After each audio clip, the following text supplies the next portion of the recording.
যাত্রা দেখতে গিয়ে শেষে এরকম হবে কখনো ভাবিনি। তবে ভিডিওটা প্রথম থেকে লাস্ট অব্দি দেখতে থাকো বন্ধুরা।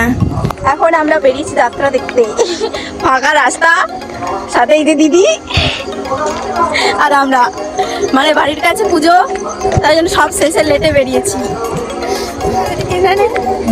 কি সুন্দর রাস্তা না, ভালো লাগছে। যাত্রা শুরু হয়েছে 8টার দিকে আর আমরা বেরিয়েছি 9:30টার দিকে। তো যাত্রা কি হচ্ছে জানি না, এখন মোটামুটি মন্দিরের কাছে এসে পৌঁছেছি।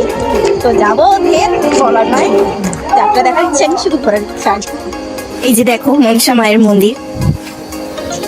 চলো যেদিকে যাত্রা হচ্ছে ওদিকে যাই। ওই যে দেখো দূরে যাত্রা হচ্ছে আর কত মানুষ যাত্রা দেখতে এসছে।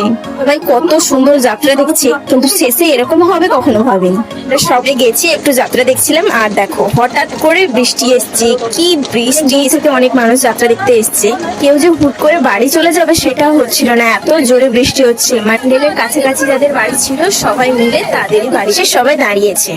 জোরে জোরে বৃষ্টি পড়ছে, তার উপর বাজ পড়ছে। যদি বৃষ্টিটা কিছুক্ষণ হয়ে কমে যেত তাহলে কিছু মানুষ হয়তো বাড়ি যেতে পারতো, কিন্তু বৃষ্টিটা এতটাই পরিমাণে হচ্ছে যে কেউ বাড়ি যেতেই পারছে না। অনেক রাতের দিকে সবাই মিলে বাড়ি গেছে। যাই হোক, বৃষ্টি হলে তো আর কিছু করার নেই।